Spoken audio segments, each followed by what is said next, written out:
What was Black Hungary? In the 10th century, there was a vicious civil war between Black Hungary and White Hungary. These names, black and white, were likely symbolic descriptors, and no one really knows where they came from. Typically, it's thought that the Black Hungarians were pagans who resisted the first Christian king of Hungary's Christianization efforts. But historians have noted their identity was more complex than this, with two of the most important leaders of the Black Hungarians being baptized as Eastern Christians.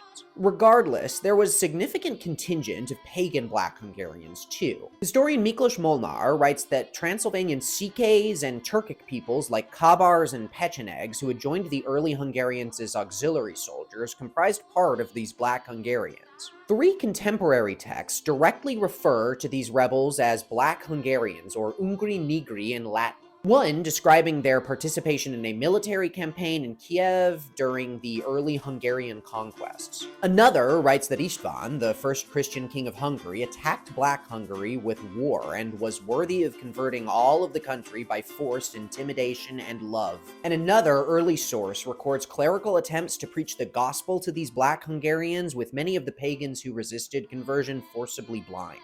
Kopan was one of the leaders of the Black Hungarians that King István fought. He's iconic, and I'll do a separate video about him. But after defeating Kopan and chopping him into bits, István prepared to battle another Black Hungarian leader, Gyula, who surrendered almost immediately.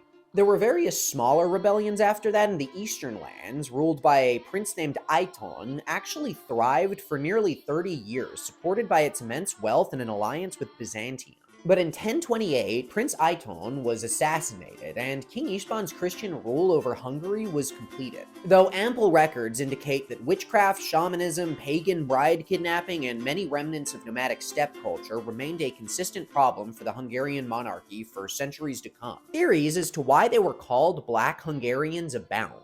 Some think it's because they were literally darker complexioned than mainstream Hungarians, or that they represented northern territories with black representing the north and many Asian forms of directional color symbolism, or that they were called Black because they were pagan outcasts, or that they included remnants of the existing Avar Khaganate. But why do you think they were called Black Hungarians? And if you like explorations into these enigmas of Hungarian history, subscribe to the Turan Explorer podcast.